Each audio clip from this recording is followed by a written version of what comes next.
Y al color, pues te ha asistido Marina Armengol, ¿no? No me equivoco. Muy bien. Bueno, pues yo quería contaros antes de empezar a acribillar a preguntas a Román, que nos explique cómo ha sido su trabajo y cómo ha llevado a cabo esta obra del Escorial, que es contar la vida de una persona que vivió tanto y tan intensamente como Miguel Hernández, ¿no? Pues un poco cómo llegó a mi vida Miguel Hernández. Yo voy a decir que cuando era jovencilla entré en una rondalla en el colegio, que acabó siendo además una tuna, porque era entonces el momento de gente joven que iban las tunas y hacían concursos, y nos dio por ahí. Pero nuestro profe, que yo iba a un colegio religioso, pero así muy de izquierdas, y nuestro profe le encantaba a Miguel Hernández y le encantaban todas las canciones que había adaptado Joan Manuel Serrat. Y entonces, pues nosotros estábamos todos entre los 12 y los 14 años y la verdad es que fue una revelación. Todas aquellas palabras, toda la carga social que tenían los textos de Miguel Hernández, y además nuestro profesor nos lo explicaba, porque es verdad que éramos algo pequeños, ¿no? Y entonces él, cuando nos enseñaba las nanas de la cebolla, nos contaba toda la historia, el niño yuntero. Y después tuve otro profesor también maravilloso que nos obligaba a memorizar poemas y a declamarlos en clase. Te ponía notas según la calidad con que lo habías dicho y si lo habías comprendido, ¿no? Y nosotros pues éramos todos también hiperfans de la generación del 27, y entre Lorca y Miguel Hernández pues se nos iban los suspiros, ¿no? Entonces realmente Miguel Hernández para mí pues sí tiene un componente emocional importante, y su poesía me emociona al día de hoy todavía. Y por ello me ha encantado esta adaptación de su vida, este trabajo que has hecho a demostrar todo lo que fue como artista y como individuo, como hombre, y como hombre además con una ideología que no siempre fue la misma, sino que fue evolucionando, y que además me parece que lo narras muy bien, como todas esas facetas que componen a un individuo además que quiere expresarse de forma artística, y me ha gustado un montón. Me ha gustado además también mucho los recursos que utilizas, propios del cómic, que luego, si nos da tiempo, hablaremos más, pero ahora ya quería que hablaras tú un poquillo y nos fueras contando más, porque ¿cómo surge este proyecto? Porque tú no era tu primer contacto con Miguel Hernández, es un personaje que te interesa especialmente, y ¿cómo llegas a tomar la decisión de hacer esta biografía en cómic? Pues yo, siempre he sido muy fanático de la obra de Miguel. Yo he vivido casi toda mi vida, la he pasado en Jacarilla, que está al lado de Orihuela, y claro, he mamado a Miguel Hernández desde adolescente. Y claro, ya cuando empieza uno a tener ideales y cosas así, pues va buscando referentes, y claro, el que más a mano tenía era Miguel. Y desde, no sé, los 14 años o así siempre he tenido una conexión muy fuerte, y he hecho un montón de cosas relacionadas con Miguel, un montón de homenajes de todo tipo, literarios, de participar en un montón de historias. De hecho, cada año toco alguna que otra vez, canto en algún que otro homenaje, o sea, pero quizá la piedra un poco más grande que había hecho fue este cómic que se llamó Miguel Hernández, La Fontana Eterna, que fue un pequeño cómic que edité con la Concejalía de Cultura del Ayuntamiento de Orihuela en 2013.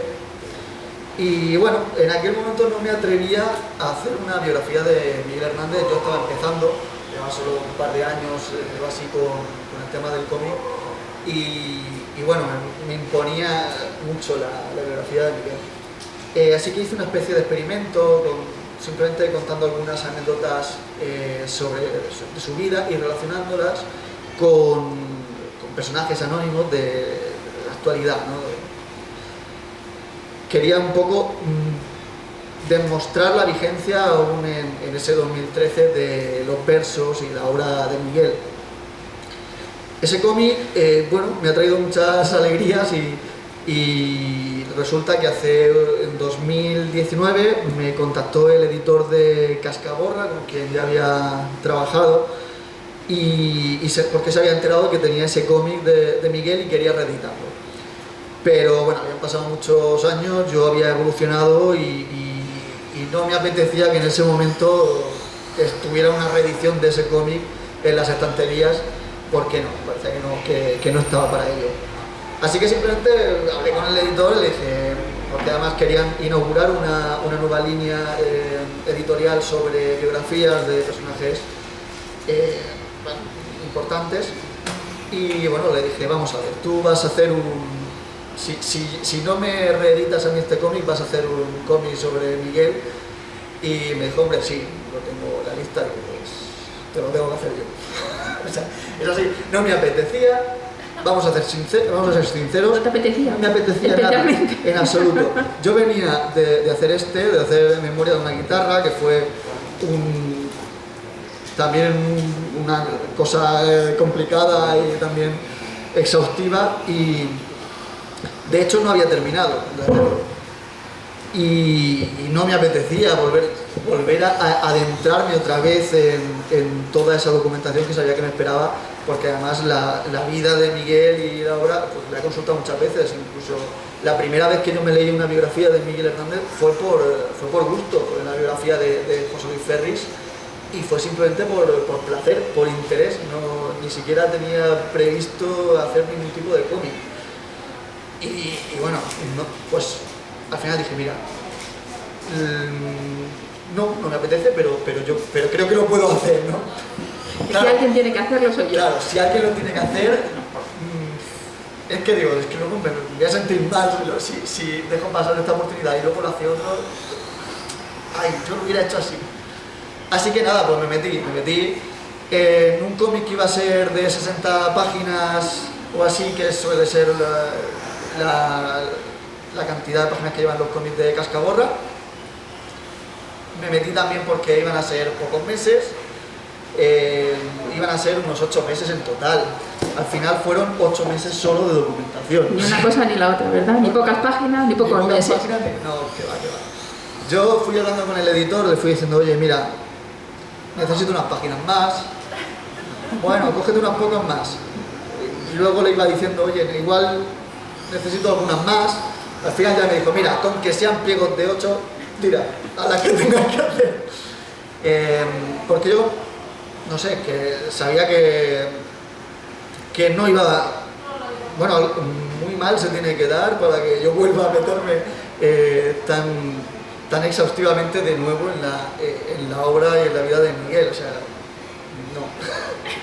no, yo otra vez algo así tan grande, tan concienzudo, no creo que haga. Así que bueno, voy a echar el resto, voy a hacer el cómic con el que yo me sienta a gusto, mi despedida de alguna forma de Miguel, mi homenaje definitivo. Y claro, pues, tenía que hacerlo bien. Bueno, me fueron dejando la libertad que necesité, así que en ese sentido yo estoy contento. O sea, que en ese momento, cuando empiezas y tienes por delante eso, toda la vida, que además ya conoces y sabes que te estás enfrentando a algo grande, tienes toda la vida de Miguel por delante y la tienes que estructurar para poder contarla de una forma narrativa, secuencial.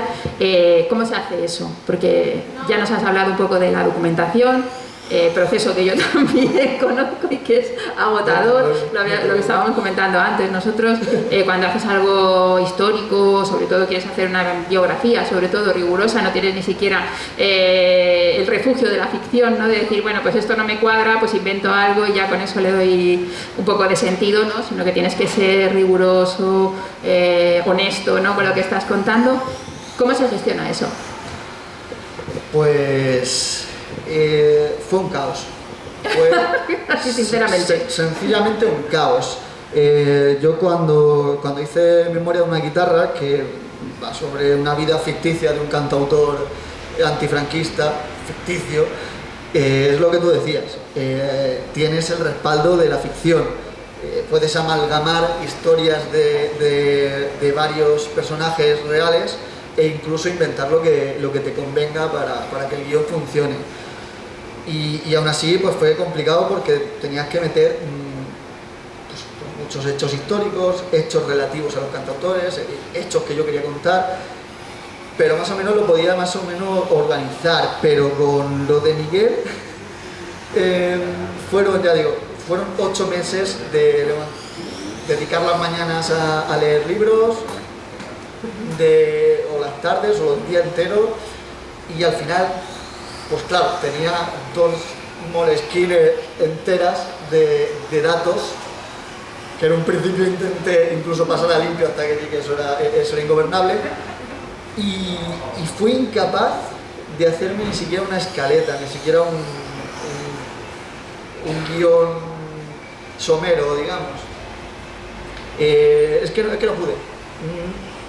A día de hoy sigo sin saber cómo pude gobernar eso, porque básicamente me dediqué a abrir las libretas, ir seleccionando pasajes que sabía que quería contar y ir directamente a hacer layout, a hacer el storyboard, sin guión, sin nada.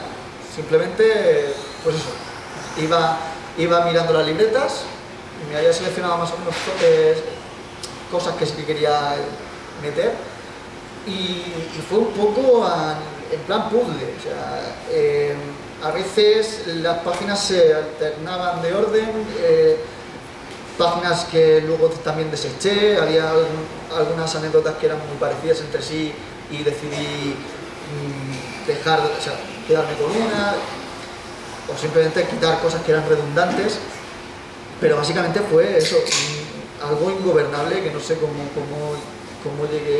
llegó a buen puerto, porque ya te digo, fue haciendo páginas sueltas de storyboard y luego uniéndolas y tal.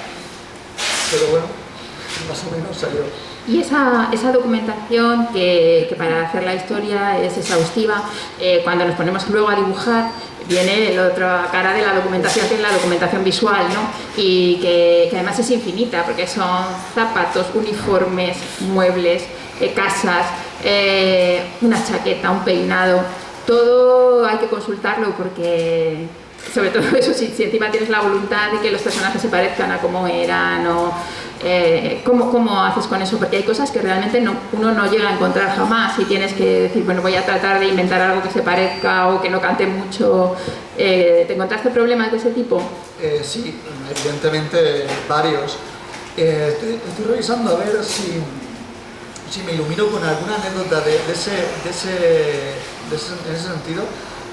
Por ejemplo, una de las cosas que no encontré por más que busqué y pregunté a gente y tal, fue tenía que dibujar al final el carné del Partido Comunista de Miguel, y me lo tuve que inventar. Básicamente había descripciones de cómo era, de que había llevado una estrella roja dentro de un círculo, pero básicamente me la tuve que inventar porque incluso preguntando a amigos que tengo de Ateneos comunistas, que no hubo manera de conseguirlo. Los habían quemado todos, me imagino, cuando se perdía la guerra. Pues no descartemos.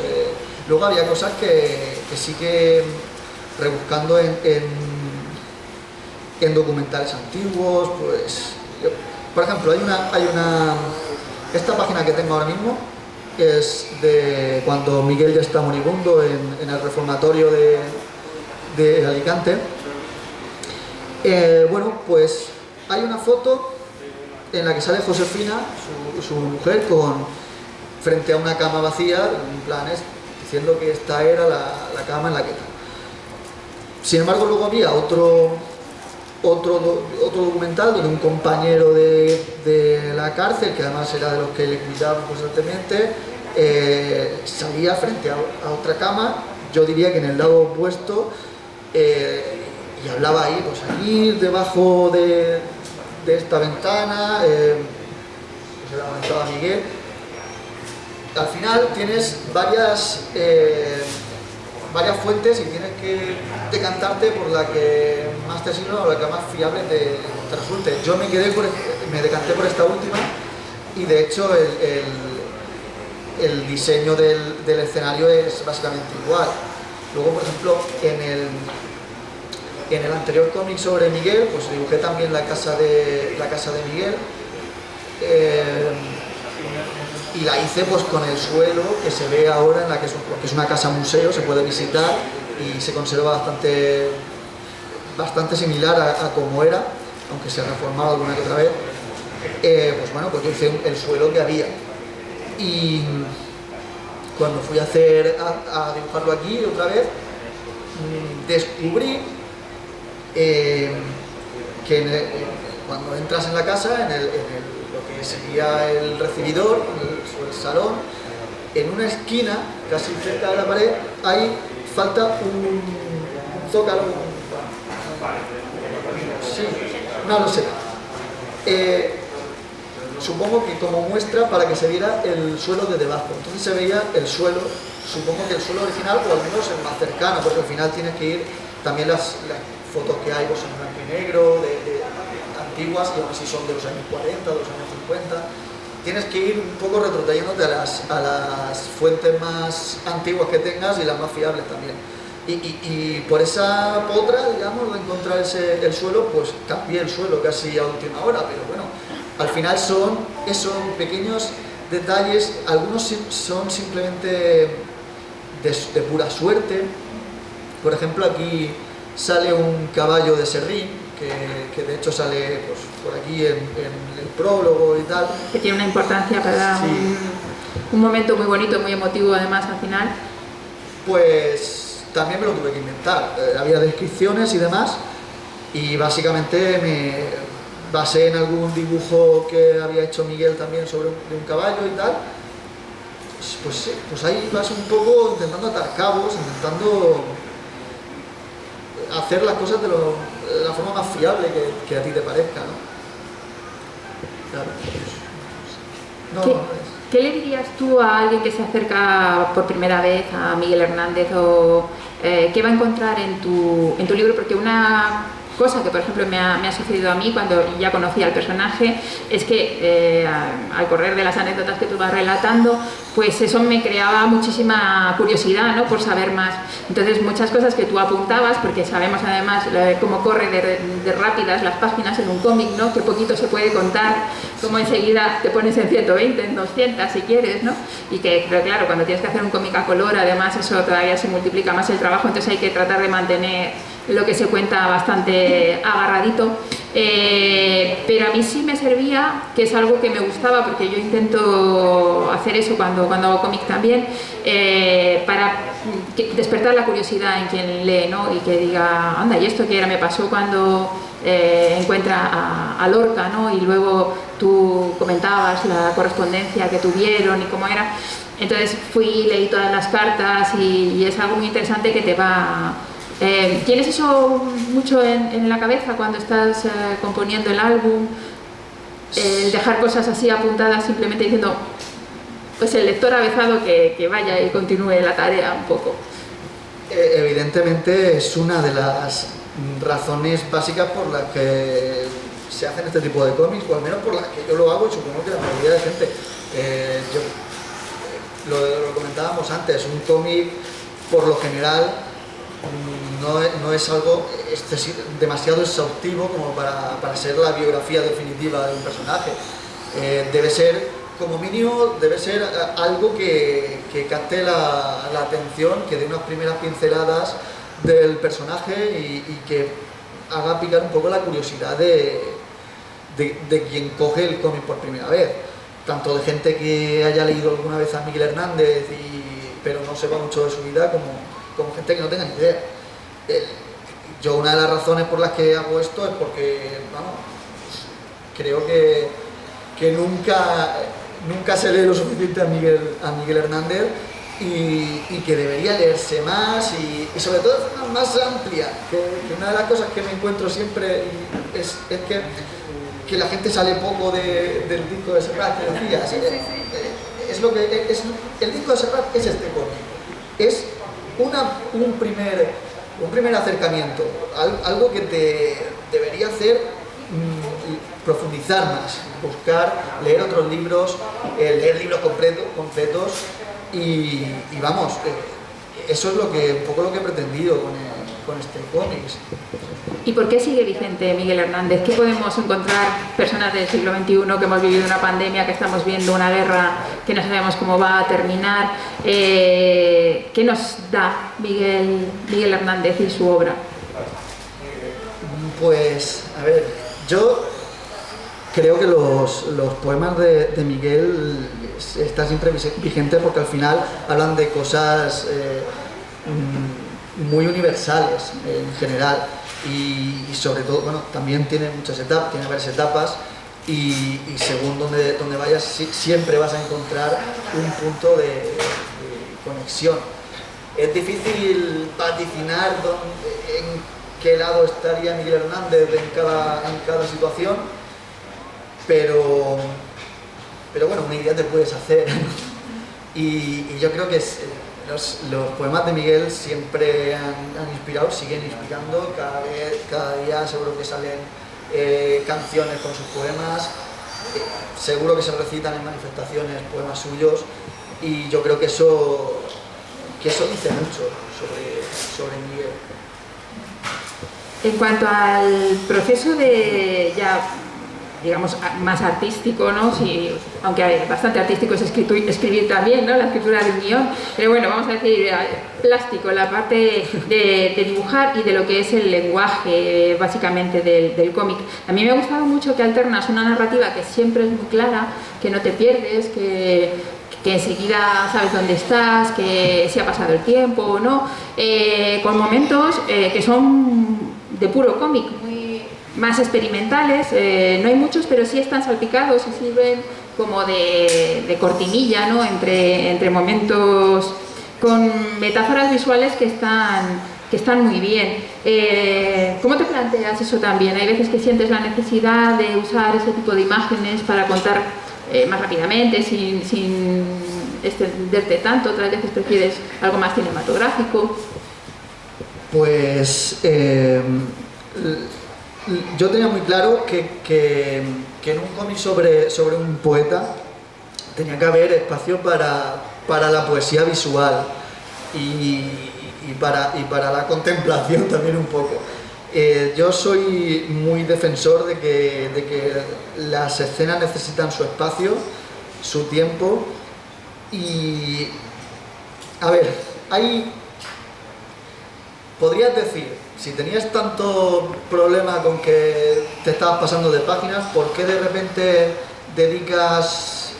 Uy, se me ha ido. Vale, a ver si la encuentro. Dedicas una página... Es que no sé dónde está ahí. Entera a poner... creo que eran 25 viñetas cenitales de la cárcel, de la celda de aislamiento de Miguel Hernández. Pues mira, sentí que simplemente poner una escena, una viñeta con Miguel en la celda y poner una cajetilla que pusiera que estuvo 25 días en aislamiento total y ya, pues a lo mejor no iba a transmitir suficientemente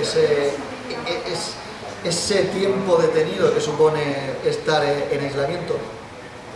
Y bueno, se me ocurrió esa idea, como podría haberse me ocurrido cualquier otra, pero me gustó, me pareció que reflejaba bien, pues eso, lo que era pasar tanto tiempo así. A mí me parece que esa es un claro ejemplo del poder que tiene el cómic, efectivamente, a nivel de metáforas visuales para contar algo con una fuerza, porque cuando cierras el cómic esta otra que yo lo traigo aquí todo más me ha gustado mucho en general, pero sí que hay momentos que realmente me han impactado y este es otro de ellos. Este me parece que era una manera muy brillante de contar cómo están llamando además a alguna persona que había asistido a estos momentos, ¿no? A momentos de sacar. Bueno, yo tuve una familiar que acabó siendo adolescente en Argelès y fueron los nazis los que empezaron a decir nombres y su padre y su hermano se llamaban igual y hasta que decían, y además el padre le decía, no, cuando llamen, digan lo que digan, soy yo. no vas a ser nunca tú, siempre que digan nuestro nombre, fulanito de tal, voy a salir yo, tú no saldrás. La verdad es que me dio un estremecimiento cuando lo leí, porque me pareció que era muy pertinente y estaba muy bien narrado. Y a veces el cómic es cierto que tiras 2 páginas y no consigues esa emotividad que puedes conseguir si encuentras la imagen adecuada para narrar algo como eso, y ese momento es también muy... Esa escena están los presos en la celda y aparece un celador, aparecía todas las noches a decir los nombres de los que iban a fusilar esa noche, ¿no? Y según contaba la anécdota, pues era un sádico que además se recreaba, iba diciendo muy despacio cada nombre, cada apellido, y claro, hasta que tú no oías, si por ejemplo decías, si había 2 personas, había otra persona que se llamaba igual que tú, pero con el segundo apellido distinto, hasta que no decía el segundo apellido tú no sabías si te estaba diciendo a ti, si no, y encima lo hacías pues eso, de forma sádica, haciendo más lenta el suplicio, ¿no? Causando sufrimiento. Y la verdad es que esa página fue de las que más quebraderos de cabeza me dio, porque sabía lo que quería hacer, pero no tenía claro cómo. Y cuando más o menos daba con la idea, me parecía que tenía demasiado aire, demasiado fondo, libre, y no sabía si iba a funcionar, no sabía si se iba a entender, cómo intercalar los bocadillos con las viñetas. Al final, pues, después de hacer varias pruebas, me quedé con esa solución y mira, me alegro de que te haya gustado. Sí, la verdad es que eso. Luego hay muchos momentos que están muy bien. Bueno, ya cuando se conoce bueno, su relación en general con los poetas, y cómo el choque que tuvo Miguel Hernández cuando llegó a la capital, ¿no? Y cómo era un chico de provincia, digamos, ¿no? O de pueblo incluso, que se encuentra con unos poetas muy elitistas que a algunos le aceptan mejor que otros, y que él no acepta bien tampoco que no le reconozcan como una persona muy clara que es. Pues yo creo que toda esos dobleces, ¿no? Esa fachada que tenían, no, él lo aceptaba mal. Miguel tenía un problema, y es que tenía mucho carácter y sobre todo se tomaba muchas confianzas. No sabía medir con quién estaba hablando, y si era la situación o no era la situación, si era el momento o no. Y claro, esa forma de tomarse confianza fue la que hizo que con Lorca chocara desde el primer momento. Lorca estaba acostumbrado a ser el centro de atención, y claro, llegó el chico exótico de provincias, vestido como un labrador prácticamente, con alpargatas, que no iba de etiqueta, y aún así era de repente el centro de atención, y eso a Lorca no le gustaba, ¿no? Pero también hay que ser honestos. Lorca tenía sus prejuicios, digamos, pero Miguel también tenía un pronto, eso, y se tomaba una confianza. Si lees las cartas que Miguel le enviaba a Lorca, que Lorca era el poeta del momento y al que casi no conocía, y eran cartas de, oye, pero ¿por qué no has hecho nada por mover mi poemario? ¿Por qué no se está hablando en Madrid de mi libro? ¿Por qué no estás haciendo nada? Perdona, ¿por qué tendría que hacer nada?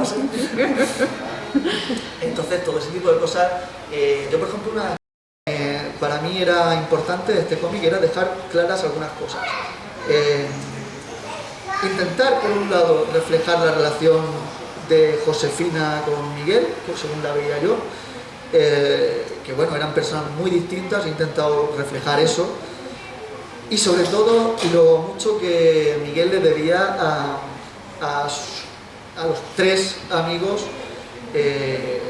del alma, digamos, y bueno, 4 si contamos a Sige, pero sobre todo lo mucho que le debía a Vicente Alexandre, que fue quien le arropó y le trató, de hecho se trataban de hermanos, se llamaban hermanos entre sí.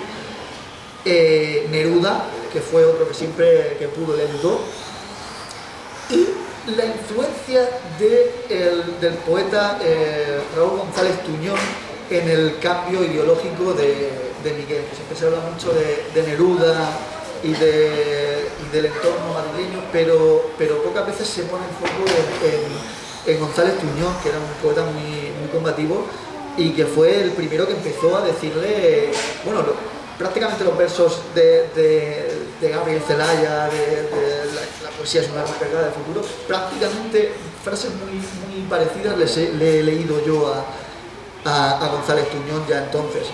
Era esa concepción que él tenía de que la poesía tenía que ser un arma al servicio del pueblo, fue quizá el primer contacto que tuvo Miguel con ese tipo de idea.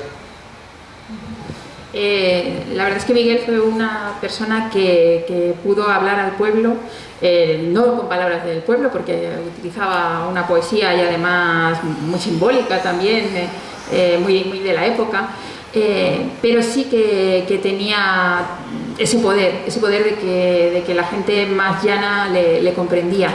Hay un momento también en el cómic en el que él hace, cuando tiene a su hijo, la canción del soldado, del esposo soldado, efectivamente, sí. Y tú dices algo que es muy emocionante, que es que se leían los dos bandos, que emocionaba sí. A los dos bandos, y es algo que merece la pena la reflexión, porque al final el sufrimiento de las personas, y cuando estás metido en algo tan horrible como eso, es ser capaz de ponerlo en palabras y conectar así con ellos, independientemente de cuál es la ideología y de qué piensas del enemigo, ¿no? Pues es algo realmente para pensar en ello. Claro, es lo que decía antes con que de que Miguel escribía sobre cosas muy universales. Por lo general, los poetas, yo no me voy a incluir como poeta, pero sí como alguien que lo hace, tendemos mucho a mirarnos hacia adentro y hablar de lo mal que estamos, de cómo nos ha dejado la novia o cómo tal. Pero Miguel entendió bastante pronto que la poesía tenía que abrirse, ¿no? Y habló ya incluso desde su primera etapa más católica y tal, ya hacía poemas sobre los campesinos, con otro punto de vista, y más centrado en la religión y demás, pero ya estaba pensando en el prójimo y él fue siempre muy admirador del trabajo y de quien se gana el pan con su sudor, ¿no? Y tocaba temas que conectaban muy bien con el pueblo. Y una cosa que decías, que tiene mucha razón, es que Miguel fue capaz de conectar con el pueblo llano, con el pueblo menos instruido, menos leído, sin renunciar nunca a la calidad poética, sin renunciar al lenguaje poético, a las metáforas, a lo críptico, porque muchos de sus poemas son muy crípticos, y aún así era capaz de llegar a todo tipo de público. Yo creo que eso es muy importante, pero bueno, y no es tan fácil de conseguir. De hecho, una de las cosas que se le achaca muchas veces a Alberti, por ejemplo, que a mí me encanta Alberti, espero que no parezca lo contrario después de leer este cómic. Yo soy muy fan de Alberti, pero a veces sí que se le achaca que Alberti, pues cuando recitaban en el frente o cuando hacía poemas para el pueblo, sí que rebajaba un poco el tono, ¿no? el tono general, el lenguaje, y bueno, Alberti y otros poetas, ¿no? Pero Miguel no, Miguel fue capaz de escribir poemas tan universales y tan de piedra angular como Las nanas de la cebolla, y la canción del esposo soldado es tremendo. O sea, y ahí mismo se ve cómo no renuncia en ningún momento a hacer un poema con todas las de la ley, con su riqueza de lenguaje, sabiendo que aunque la gente no vaya a entender todas las metáforas o todas las palabras, se va a quedar con el concepto general. Yo creo que una de las cosas que mejor le definían, y queda muy claro también en el cómic, es que era alguien de una honestidad a prueba de balas. O sea, que lo que creía y se ponía por delante. Él era el ejemplo, él no bajaba el listón si era un combatiente, si era del Partido Comunista. O sea, él iba siempre el primero sin zapatos, él era el que... es cierto que la anécdota con Alberti, con su mujer, sí, le define muy bien, y sí, él queda mejor que quedan los Alberti, desde luego, pero sí también, creo también que... depende de la fuente, Claro. la fuente del bando de Alberti, que lo defiende un poco más, o que tiene otras versiones.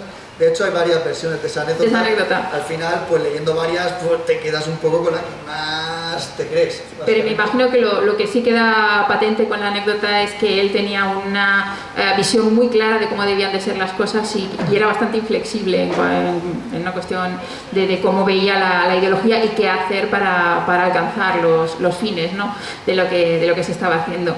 De hecho, eso quizá fue parte de que su final fuera tan dramático. Sí.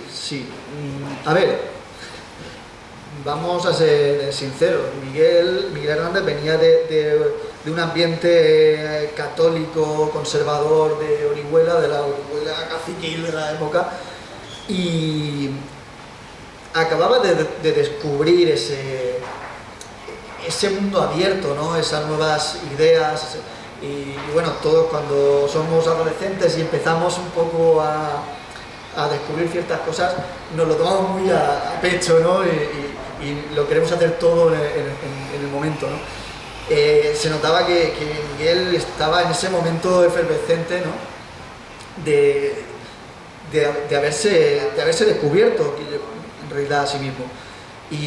Pero no fue una cosa del fogonazo de la juventud o del descubrimiento, sino que lo mantuvo con firmeza hasta el final de sus días y hasta las últimas consecuencias. Él no renunció hasta que... en realidad no renunció a nada. Él siguió con sus ideas hasta el final. De hecho, cada vez que iban a la cárcel, cuando él estaba preso y estaba enfermo, para decirle que hiciera algún gesto de adhesión al régimen franquista, o incluso ni siquiera algo tan exagerado, sino simplemente escribir un poema, aunque fuera un poema bucólico sin ningún tipo de connotación ideológica, en algún medio de la iglesia, por ejemplo, que ya con eso podía haber salido de la cárcel, y no quiso hasta que ya estaba ya en sus últimos días cuando accedió a casarse por la iglesia, porque el nuevo régimen no reconocía el matrimonio que había contraído con Josefina, que no reconocía los matrimonios civiles de la República. Y claro, al final, si Miguel dio ese paso de casarse casi ya ni pudiendo hablar en la enfermería, fue básicamente por no dejar desamparados a nivel de derechos legales a su familia. Y básicamente lo hizo por eso, y también con la esperanza de que haciendo eso le trasladaran al centro de antituberculosis, bueno, para tratarle la tuberculosis que había contraído, y que al final le acabó con su vida. Y esa mujer, precisamente, Josefina, que estuvo siempre ahí, que se moría de casta y de sencilla, ¿qué papel tuvo en la vida de Miguel Hernández y sobre todo después? Pues, como decía antes, me interesaba mucho retratar esa relación. Por lo general, a veces se idealiza mucho, se pone como un amor que traspasaba fronteras, sí, se querían mucho, pero como decía, eran personas muy diferentes. Yo, por ejemplo, me he tomado tiempo para meter algunas páginas de simplemente anécdotas cotidianas que dicen, pues si no cuentan nada, no avanza la trama, pero en realidad hablan de cómo era cada uno y de cómo eran ellos en pareja. Y para mí era muy importante retratar eso. Y yo creo que Josefina pues era una persona pues muy diferente a Miguel, muy tímida, siempre muy pendiente de lo que pensaban los demás. Y creo que nunca terminó de entender. Hay una cosa muy importante, según lo entiendo yo. Yo creo que ella nunca terminó de entender la pasión de Miguel Hernández por la poesía, ni su empeño en dedicarse a eso en vez de a ser cabrero o ser cualquier otra cosa, como la gente del pueblo, el pueblo que ella nunca abandonó. Ella nunca se quiso ir a Madrid con él, ella estaba en su núcleo, ¿no? Bueno, no se quiso, no. Cuando se casaron, entre que murió su madre, se tuvo que hacer cargo de sus hermanos, es que tampoco había más, las cosas como son. Pero quiero decir que creo que en vida no entendió nunca esa pasión de Miguel, la aceptó, porque bueno, era su marido y lo quería y bueno, lo aceptó. Pero creo que después sí que cuando a ella le tocó, yo creo que sí que defendió, aunque no fueran sus ideales realmente, pero sí defendió el legado ideológico de su marido. Por ejemplo, una anécdota que me pensé mucho intentar meter, pero ya no vi cómo, fue que la gente de la iglesia de Orihuela le ofreció pagarle los estudios al hijo, a cambio de que firmara un papel impidiendo que se publicara Viento del Pueblo en el extranjero. ¿Qué pasa? Que la obra de Miguel no se podía publicar en España. La obra de Miguel estaba vetada y habían metido ya gente en la cárcel al menos unos días por encontrarle ejemplares de la obra de Miguel. Entonces, si impedía que se publicara en el extranjero, probablemente habría sido la muerte de la obra literaria de Miguel, porque a día de hoy yo creo que mucha gente ha llegado a Miguel Hernández, aparte de por el disco de Serrat. El propio Serrat llegó a Miguel Hernández por las ediciones de Losada, de ediciones, ahora no recuerdo si mexicanas o argentinas. O sea, al final ha sido toda la obra que se ha generado en otros países la que ha mantenido un poco vivo el propio legado literario de Miguel. Claro, luego Serrat o Paco Ibáñez y gente que ha conseguido traer de alguna forma a la mente colectiva de España, de la España de los 60, de los 70, algunos poemas de Miguel, claro, también hizo muchísimo por ello. Muy bien, pues no sé si tenéis alguna pregunta vosotros, alguna curiosidad sobre Miguel Hernández, sobre el trabajo de Román y Marina sobre el cómic. ¿Nada en principio? Pues entonces, si queréis, voy a hacer una pregunta ya para terminar y dejarle que os firme los ejemplares. ¿Qué tal se acepta el cómic histórico y biográfico aquí en nuestro país? ¿Es realmente una cosa muy dura de hacer o resulta gratificante? Todos además vemos siempre las posibilidades pedagógicas que tiene de ponerlo en manos de la gente más joven, porque el cómic tiene ese poder de seducción con la imagen, ¿no?, para hacernos entrar, por ejemplo, en la vida de Miguel Hernández de una manera muy rápida, visual, atractiva, y tener eso que yo decía antes de sentir la llamada hacia completar esa información. ¿Tú cómo has sentido que se aceptan este tipo de obras aquí en nuestro país? Pues yo creo que en general España es muy de cómic histórico, me da a mí. Creo que se lleva bastante, bueno, al menos tiene su público, tiene su nicho en las editoriales. Yo creo que es algo que está muy vivo. Creo que las posibilidades pedagógicas del cómic son brutales. Muchas de mis obras han acabado en institutos y de hecho la semana que viene o la siguiente tengo una charla en el instituto y ya me han llamado para otra. Creo que es es una buena noticia que cada vez se esté metiendo más los cómics en las aulas. Y creo que el pronóstico es que va a seguir siendo así cada vez más. Luego ya a nivel personal, pues no te sé decir, porque uno cree que este tipo de cómic funciona muy bien, pero luego vas, según al sitio que vayas, dices, ay, yo creo que aquí el público es más de otro tipo de cómic. Luego vas a otro y dices, ah, yo creo que, no sé si aquí... Pero bueno, eso son cosas a nivel ya personales, pero a veces sí que me apetece buscar, sacar alguna obra de otro género también por desintoxicarme a mí mismo y por tener un poco también de catálogo más diferente. Pero bien, yo creo que el cómic histórico tiene su nicho ya abierto y bueno, creo que eso vaya a ir a menos. Vamos. Sí, a mí me resulta muy interesante, me parece una manera genial de llegar a muchos eventos que de otra manera a lo mejor eso se escapan, o figuras como Miguel Hernández. Pues nada, os animo a quien no lo tengáis a haceros con él y a los que lo tengáis pues a pedirle una firmita a Román y le damos un fuerte aplauso por todas estas explicaciones. Gracias.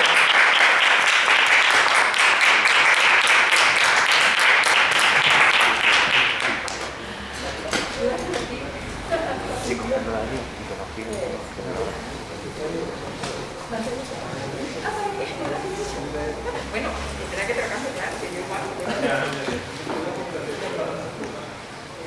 Lleno de papelitos.